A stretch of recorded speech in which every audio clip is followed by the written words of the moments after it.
All right, let's call this meeting to order. Tuesday, February 1st, 6 p.m. Please stand for the Pledge of Allegiance.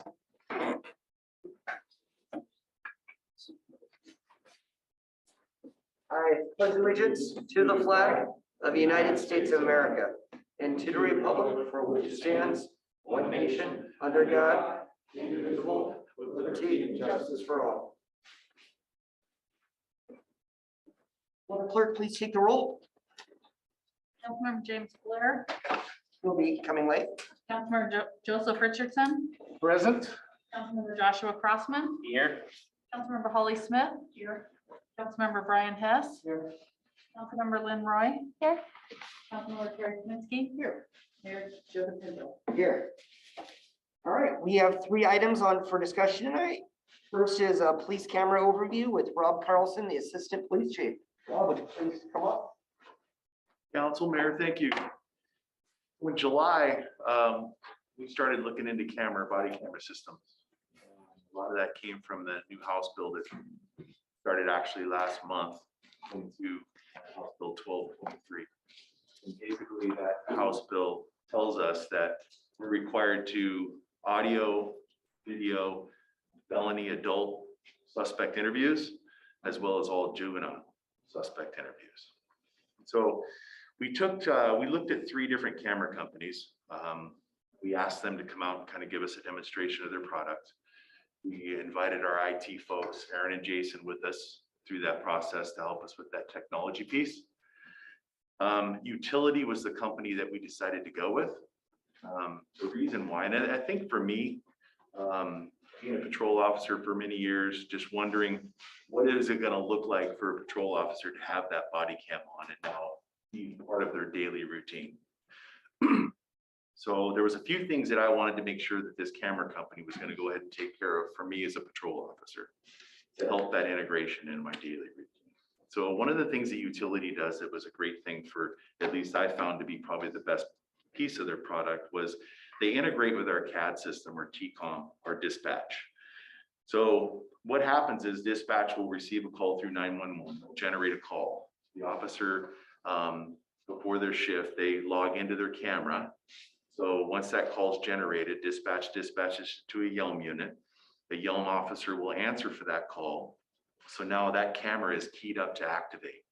So through geofencing, say 100 feet within the address of that specific call, the system will automatically activate.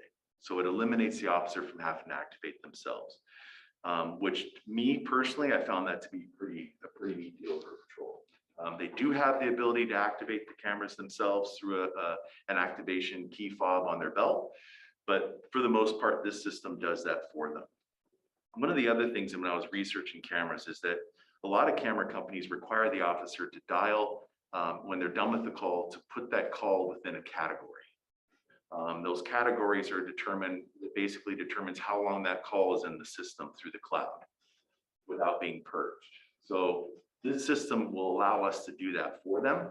And we can categorize it based upon the ID number to the call, because each call has an ID number, or they can go by the case number that the officer asks for, or just the call name. So we take that, the system does that for them, so the officer doesn't have that.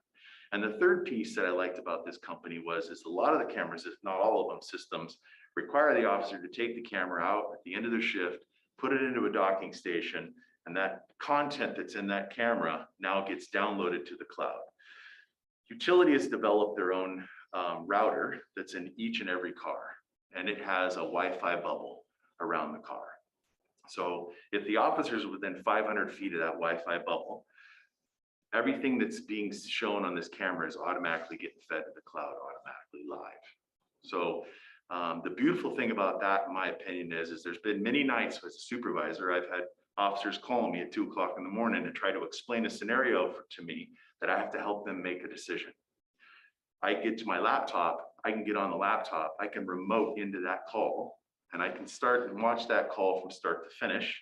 And I can also see it live what they're looking at to help me make that decision. So I like that piece of that system.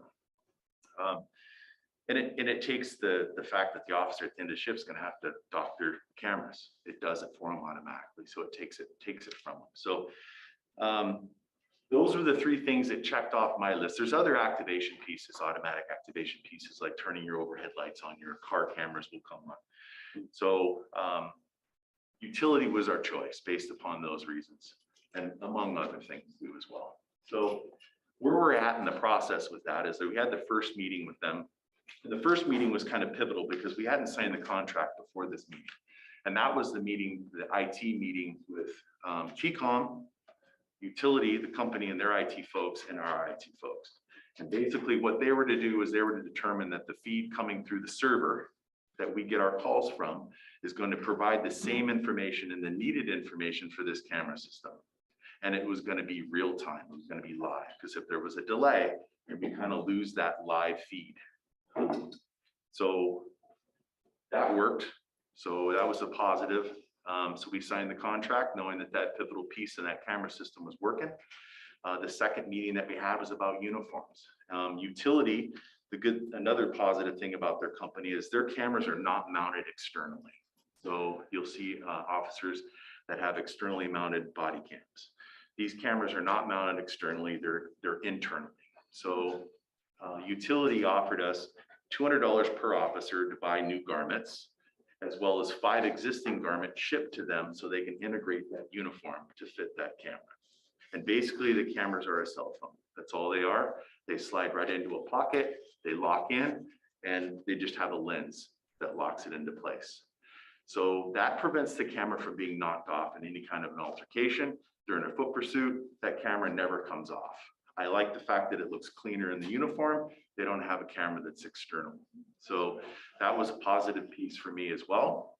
So last Friday, we had a uniform company come to us. 99% of the officers are going with that external vest. And we're shipping those once they get made. It takes about 6 weeks to get made. We're going to ship those to the utility. They're to integrate those vests, and so we can apply those cameras. So the third conversation that I had with them is based upon the final kickoff. The final kickoff is going to be looking at April, because we're waiting for those uniforms to get back. And that's going to be a pivotal piece.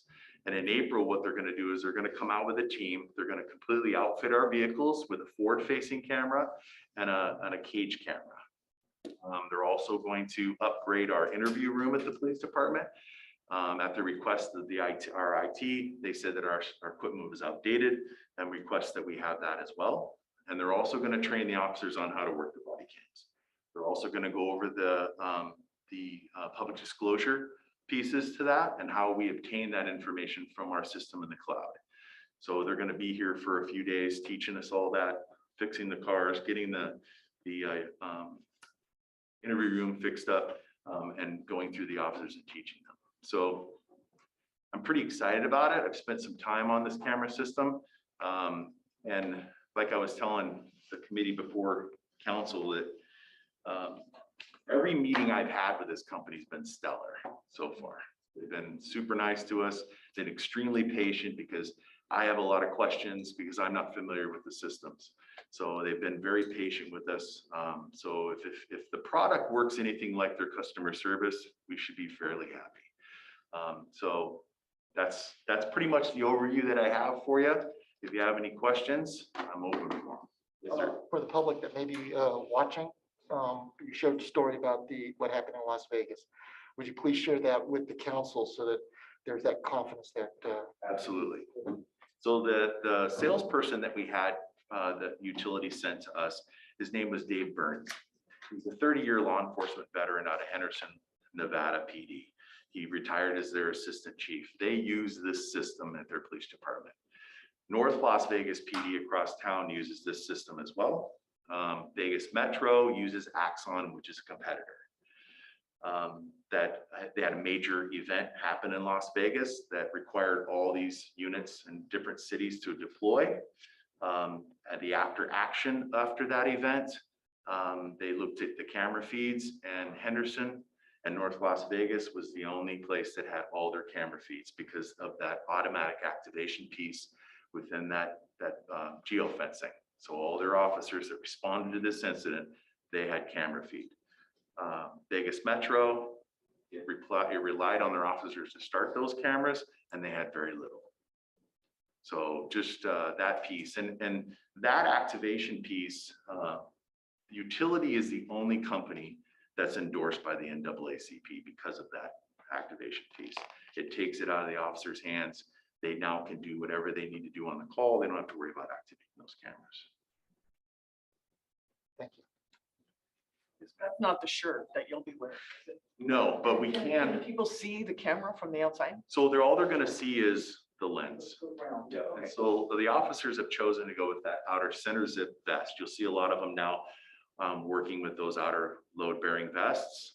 So those are the vests, the center zip vests that we're going to ship to them. And they just basically apply a pocket in there with some hardware to lock it, and it zips and it locks into place with the camera lens and the phone lens. So yeah, it's. If you knew what you were looking for, you would see the lens. You would, right. And we're also required to let people know that we're audio, video recording them. So if they can't see it, then we let them know that. It's a requirement. Do you have to worry about charging them or their battery life? Just like a phone. Yep, just like a phone. You would charge it just like a cell phone.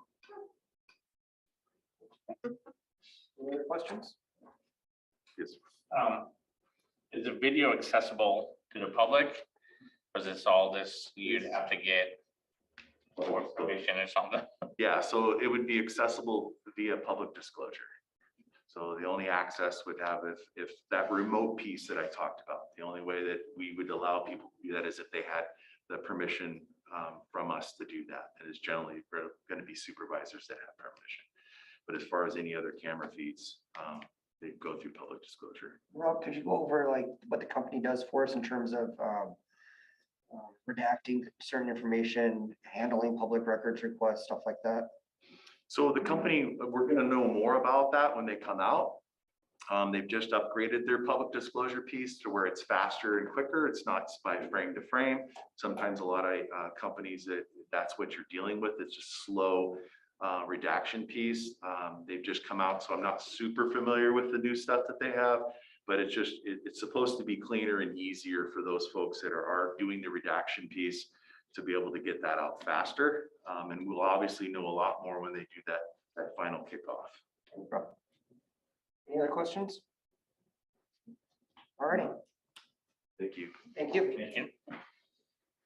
All right, moving on to discussion items 3B, council retreat discussion. So we've had a lot of internal discussions on this, planning and working out the logistics of this.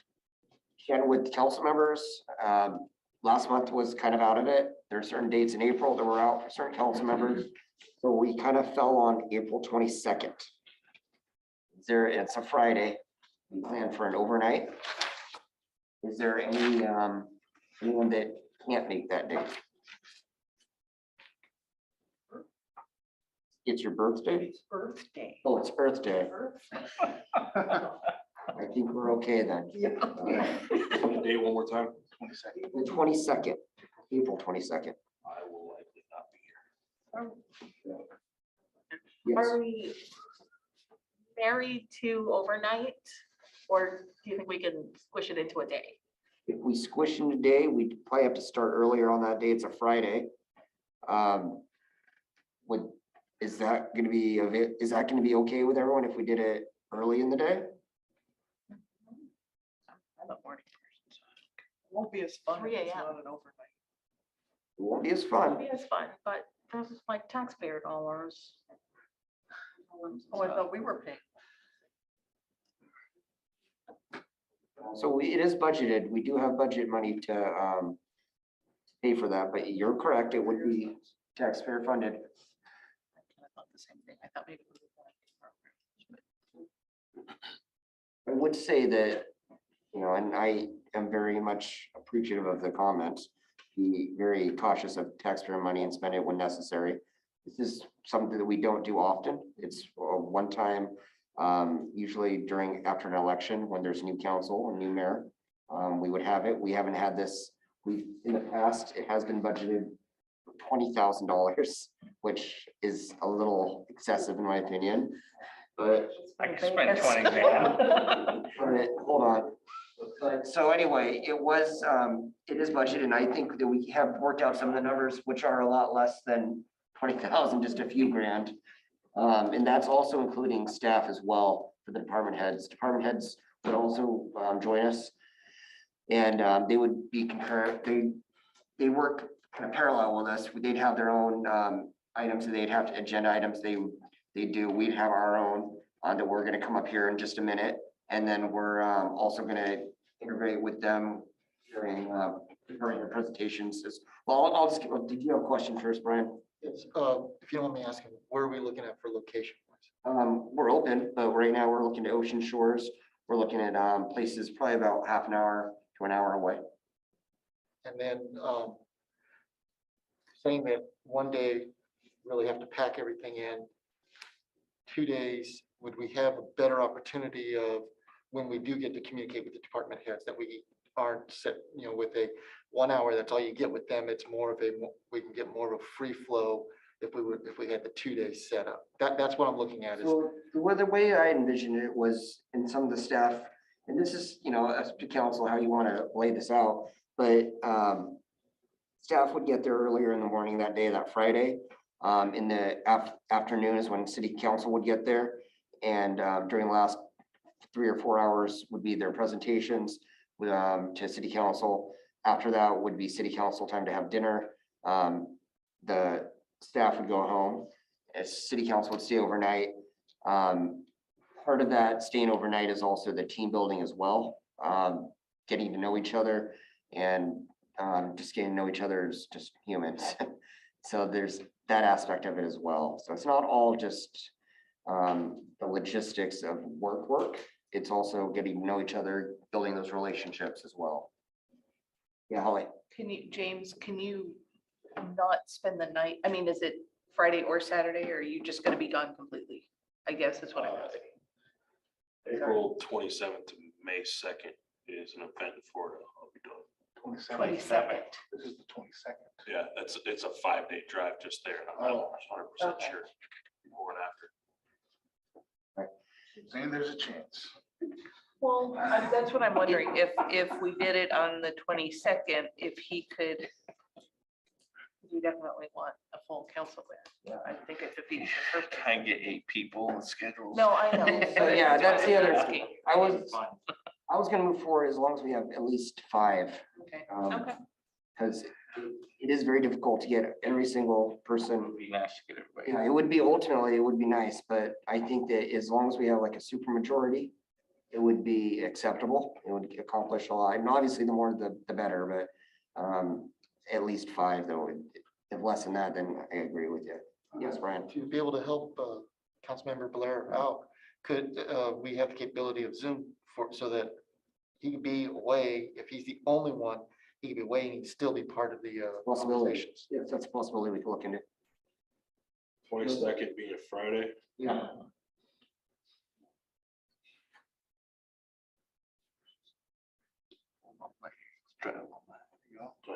He does that anyway. He does it anyway. No, I was just gonna comment that I do find these things, team building, very important. Because if I'm gonna work with people, I need to like them. I'm not saying I don't like you guys. What I'm saying is it's important to build a relationship and figure things out that way. So yeah, man, if you're saying there's a chance, let's I would definitely vote for the full experience. Yeah. And I don't know how much talking and discussion or presentations we're gonna have, but a lot of that is mentally exhausting. And if you cram that into a 10-hour day, you're gonna just be Full toasted day. anyway. So Let's just say, the second day, is that a full day? No, it would be before noon, you'd be out of there. Skedaddle. Okay. It'd be like I would just probably hit the road from there. that would work. That gives me 3.5 days. we won't judge you. That's okay. All right. And so let's get into the agenda items and that we would talk about at that one. So starting off with presentations by staff, each department would have a short PowerPoint presentation, a few slides just to go over their department, what they do for the city and how, if they have a committee, how that interacts with it, things like that. The other part that would be very important would be a budget presentation, a budget workshop. And that would be done by our finance director. We'll go over the budget and something I'll go over later is budget timeline, but that's also a very important thing where council can kind of lay out some of their bigger ideas for, it won't be the actual ideas that you submit, but it'll be, give us a good idea where you're at and where you're thinking your priorities are for that budget. It'll give us a good way to start our budget process. And then, yeah, those are the only two things besides some team building activities, just basic stuff. And other than that, it would be open to whatever else council would want. I would suggest things that are like some type required, like trainings by AWC. We could watch one of those. And there's some other city planning stuff, but this is also your council retreat. So let's start hearing some suggestions that you would want to see out of it. Don't be shy. You want to suggest? I'd say it'd be nice to come up with the rocks, where we're going to chip away at. What we're going to focus on for the next couple of years. Short-term and long-term planning? How that ties in with the growth plan and everything else that's already in place. Yep. Make sure we're all on the same page, like, hey, the growth management plan says this, so we all on that page. Sure. We all know what's going forward. And what we Sure. need to look We can to. go over the Growth Management Act, what our boundaries are, our short-term, long-term projects that we've got in the pipeline. And yeah, that sounds good. Brian, did you have something? Yeah, I'd like to, hopefully when we come out of there, we could have, as a council, either call it a mission statement or the, just forgot the other term, where we're, what we see, what we envision going on. It's not necessarily just a long-term, short-term goal things. It's whenever we start having discussions, we can all come right back to and go, is it within what we all agreed on for this, or is it outside of that? Sure, I think I get the gist of what you're saying. Our core, the core values, as you just said. Sure. Your hand up? You did. I would like to see roles and responsibilities. Council members, mayor, Yeah. positions. Yeah. Any other suggestions?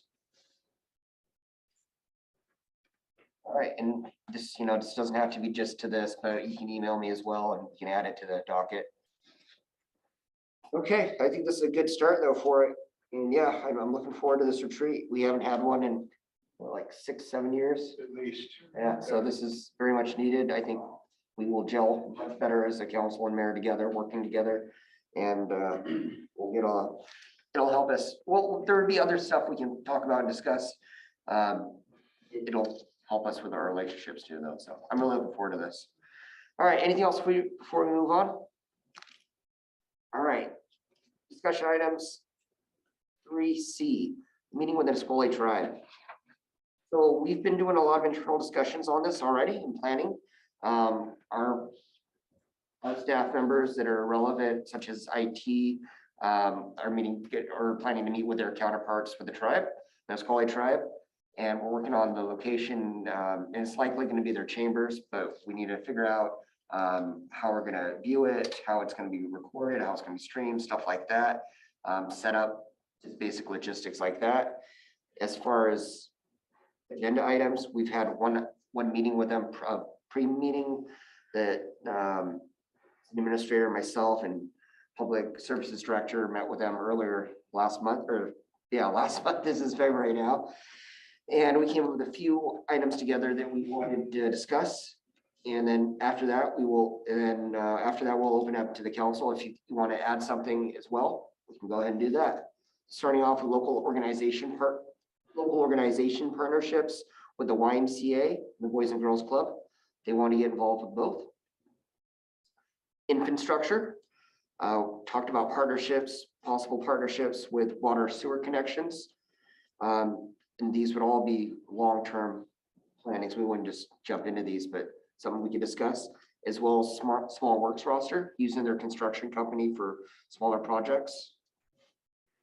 3 would be an annual joint event. This was something that they thought was really important, that we build our relationship from the Squaws and the Yelm, city of Yelm, council and mayor and their tribal, council and their tribal chair.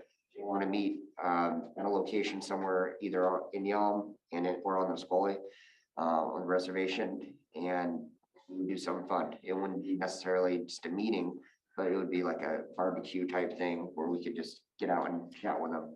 Now, obviously, it would have to be with it, since there's a majority of us attending, it would have to be publicly announced and all that, but it would be something to be more similar to a council retreat, where it wouldn't be as just business, but also the team building as well. So that would increase our partnerships and relationships with the Nisqually tribe. Then lastly, they asked for a superintendent Wharton to attend as well from the schools and to ask about collaborations with the schools. And so we invited him and accepted. And so one of his things that he would like to chat about is their renewal of collaboration of installing tribal flags in young schools. I'm sure there might be other things that he might want to bring up or that the Nisqually tribe would want to bring up. But those are the 4 big items so far. And I expect us to talk anywhere from 10 to 30 minutes on each of these items. So this is probably about an hour and a half-ish with what we have right now. They will be providing dinner for us, which was very generous and nice of them. And so is there any big topic that you think that we could talk to and discuss with them? Collaboration partnerships. I Terry? don't know how we would do this, but I would love to take a tour of the reservation area because we only see what we see driving down the highway. So even if it's just a quick little I'm sure we can arrange bus that. tour or something. Yeah, Yeah, that would be great. James? Not so much suggestion, but question. You mentioned the construction project using their company. Do they not currently submit bids? So they haven't been on the small works roster, the Washington State small works roster, which is required. They are gonna, it sounds like they are gonna do that. If they want to work with the city of Yelm in that capacity, they would have to, because that's the legitimate way that we have to do it. Just the way the RCWs are laid out, so, yeah. Just not to sound like I'm against it. No, yeah. Work here, it's just, we can't just say, hey, we're gonna have you do this. Yeah, so there's certain amounts up to 35,000 that we can just go ahead and authorize them for like potholes, smaller projects. Yeah, not talking about like the giant projects. They did that, they still have to do the open bidding process just like anyone else. But for small projects that we're already paying more money to other companies that are not as close proximity to us. Like in Tacoma, I think is one of our folks that we have multiple companies that we utilize for that, but no one's local. So this would also bring a local option. If there's an option like that, and that, I don't care about that, that's Yeah. fine. These would be small projects, but it would also benefit, and this is a conversation we'd have within the Nisquallies too, on this same thing we're talking about here. I mean, if they can get to the point where they can bid the stuff too. Yeah. Yeah, and that's part of the conversation. We'd love to have them bid on it. And yeah, anything else? Any other suggestions for agenda items? All right. Well, if there's nothing else, we will go into the mayor's report. And Chris Vaccaro is gonna talk about nuisance properties. It's just gonna be a short presentation. He's gonna tee us up for next week. So if you have any questions about it, you can ask him today. So Chris, would you please, I think he's gonna join us virtually.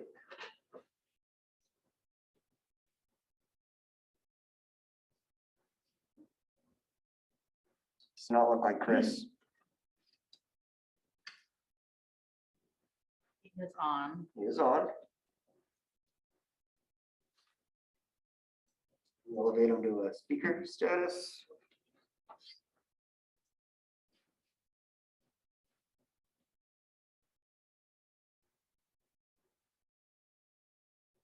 If you can elevate him to speaker. Erica, can you elevate or should we move on? Just go with the mayor's report. I'll start with my mayor's report and then we can have Chris jump in when he's able to. He is just cut me off and we'll pause. All right, we were discussing photos. We asked for bids for local companies, all something that, you know, as mayor I could just chose, but I thought it was important to go locally and to open up to anyone that was in the Yelm area that wants to do it. And so reached out to 2 local folks out here. And heard back from just one of them. And that's what was my brand. And so we're gonna go with him. And in the next couple weeks here, we'll reach out to individual council members to get your headshot taken. And I'll be the official portrait for the city of Yelm website. And then we'll ask for a bio, we'll update that. So look for an email from me or a phone call from me here in the next couple of weeks to schedule that for you. We will be discussing the budget calendar next meeting. So we had a meeting today regarding the budget. And this process is going to be a little bit different than we have in the past. It's going to be more transparent in how we spend money and who we contract with. So it's really spelled out. It's one thing that we're going to be asking for is any organization that wants money from the city of Yelm, that's a nonprofit, that's outside of the city of Yelm that we have contracts with currently. We're going to ask them to submit just a small proposal of what money that they're asking, and just make it a public process. And it's not going to be anything that's too crazy or anything like that, but it just kind of gives a little more transparency in how we do it, how we do business here in the city of Yelm, as well as accountability for the city council to determine whether or not they think that's a contract that's worthwhile for the city of Yelm or not. It gives you a little more input in the budget process in that regard. And then also we will be hopefully finishing and passing the budget in November, at the end of November, which is a lot, not a lot, but it's quicker than we normally do. Usually it's passed in December. Last year was in December, the budget amendment. We're just trying to get things done smoothly as possible and as quickly as possible and as transparently as possible. Moving on to the next item. And if you have any questions, please raise your hand, let me know, stop me through any of these. State of the City is next Tuesday at the Chamber of Commerce meeting. I'll be presenting our state of the city. Today was the first day of our new city hall hours. So we started a little bit earlier and closed a little bit later today. I don't think anyone actually came in earlier or later today, but it is also our first day we're offering it. So people are still getting used to it. We'll advertise more and more on it. It seems to be helpful for the employees as well, because they appreciate that schedule, working 4/10s. Some are working 4/10s, some are just 8 to 5s and all that. But yeah, any questions on any of that so far? Do we have Chris yet? So now, all right, we'll go into council member initiatives then. James, do you have anything? Joseph, Nothing I can think of. Joshua. All right, so I got an idea. Yeah. So I'm sanding floors a lot of time to think, and there's been several complaints or I guess call them complaints of, the city being, trash and people dumping and this and that. So I thought about, why don't we have a big organized clean Yelm day where we get, the chamber, get the businesses involved, get the school district involved, because I know I see around the school when I walk. Get the HOAs involved, and let's get like everyone in town to team up on this day. We're gonna make Yelm beautiful.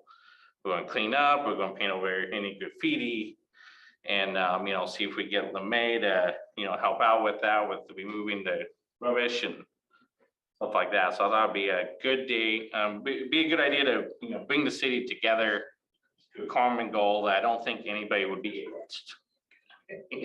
Like who's going to complain about cleaning up the city, right? You'd be surprised. No, I know, I'm sure there will be. I'm I'm surprised. just There's a lot of haters out there, but, No, it's a good idea. Um, I think we can so, get that. if we wanna, take a few heads put together, I was thinking, maybe, end of March and April sometime, when, before we get into spring. Yeah, I think it's a great idea. Is there any opposition to this? Anyone don't want to clean up the city? Yeah, then we'll reach out to some other organizations.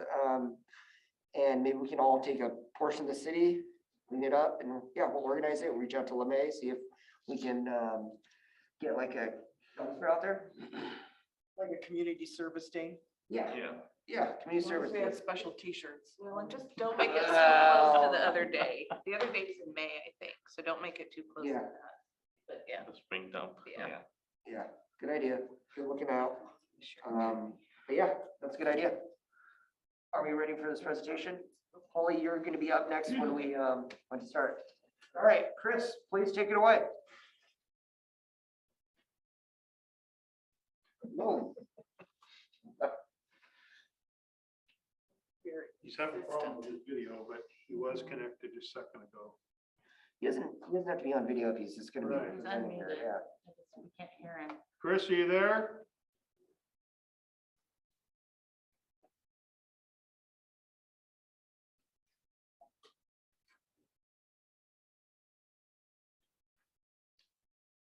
Well, I know that Chris has a resolution to bring forward to the council at the next council meeting on the nuisance. I don't know the details on the specific property, and I know he was gonna Wait, let's share just- those with you Let's tonight. just go back. Let's go to the PowerPoint and we can just go through it. Hopefully we can just understand what he has, what he's putting on there. We can get back to the presentation. This first page of his presentation. Put it on the big screen.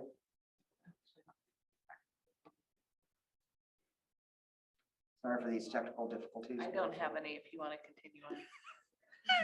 All right, you don't have anything to? I don't have any initiatives right now. Okay, when we get back to it. Oh, there it is. Never mind, sorry. Yeah.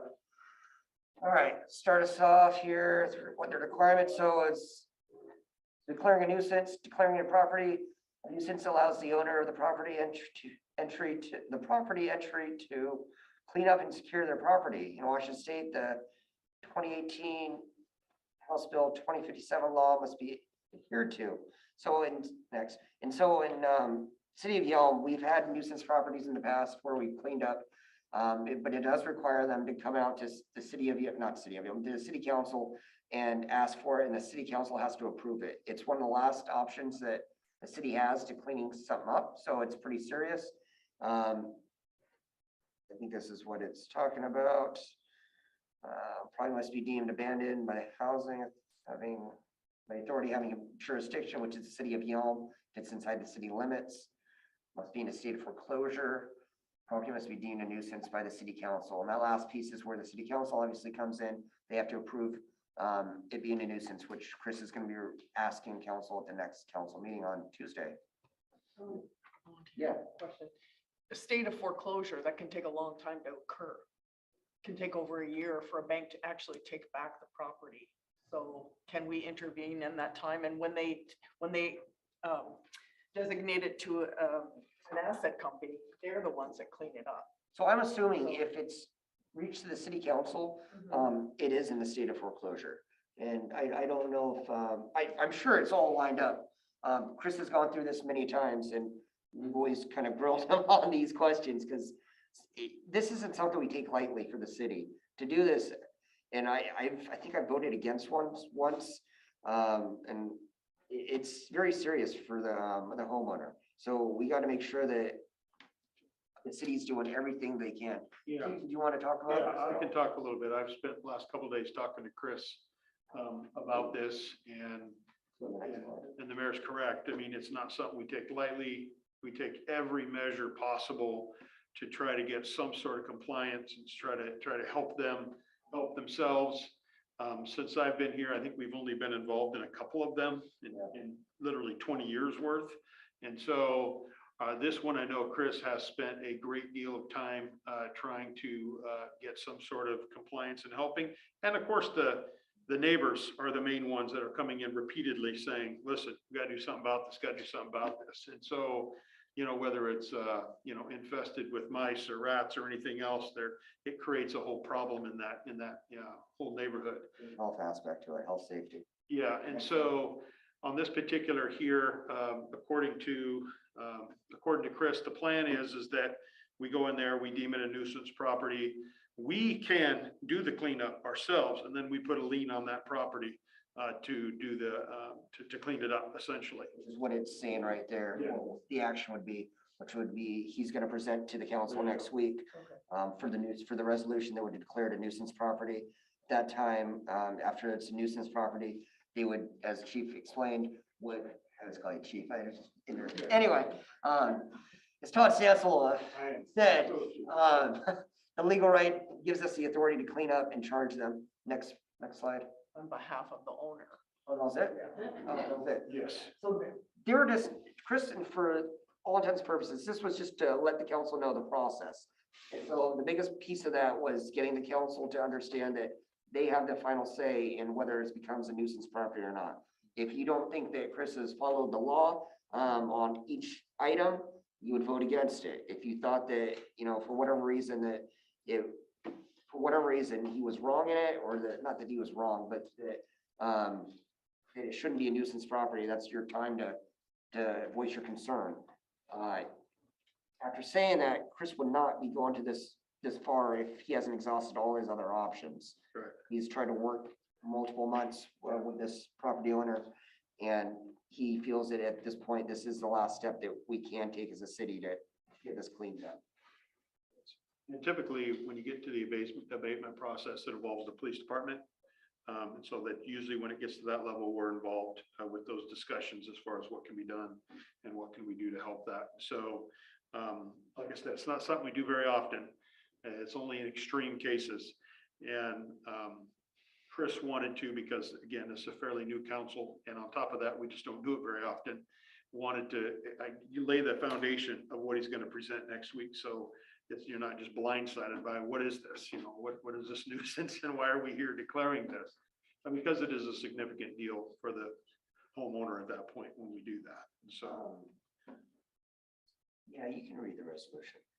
Kathy? Yeah. Go ahead. So I pulled up the bill that's passed. I think the bill that he's referencing probably has more to do with the state's rules of how a bank takes back or takes control of the property. I don't think that's so much, it's a separate thing of us just doing a nuisance declaration. The nuisance declaration is where we have the authority to go and clean it up and then put a lien on it. So just make sure we're Yeah. separating the difference there. But I can see the bill that, and granted, this is pages and pages and a lot of probably language that I don't know. What I can understand is that House bill is more so laying out the rules of how a bank takes the property or how someone takes the property from an owner. Why you're being declared an abandoned, whatever. I don't know, just make sure that we. Yeah, I think the tie-in with that is, I believe in talking to Chris, is that declaring it a nuisance helps the property get taken back at some point by a bank or. I think it's just we're one step in the bigger. Yes, we're only part of that Is whole. this particular house occupied? Squatters. I'm not positive that this one is. Why don't they just sell it? 2019. Well, yeah, I would say that, Finn. yeah. I'm gonna say probably not, because that would make sense, just to put it on the market, but If they didn't live there, they'd be yeah, smart. my guess is there's I mean, it's worth a lot right something else, right? No, yeah. now. Walk away from There it. might be something else going on. So the other issue 107th. section was listed on there. It was on there. They put it. There might be something else going on. Yeah, it's on 107th Loop. He's been spent months. He spent months out there working with these folks, and there's a couple others that he's working on. So I looked up that bill, and so I'm looking up the brief description of it. The one piece that does apply to the local governments is provides a process that may be utilized when residential real property is determined by a local government to be abandoned in mid foreclosure and a nuisance. So that gives us the authority in that part. What was that, Josh? No. You hear me, James? No. So repeating that, this bill provides a process that may be utilized when residential real property is determined by a local government to be abandoned in mid foreclosure and a nuisance. So that's the local government piece on that. But it does have a lot, it's a huge bill. But that's the part that gives the city authority to go ahead and declare it a nuisance and start that process. So, and I'm not an expert in this by any means, I just saw what the bill said, but Chris will be here to answer these questions next week. This was just, yeah. I was just writing down the address. Honestly, this kind of thing, I want to see it myself. Sure. Just Yeah. pictures on the screen. Good to be proactive in it.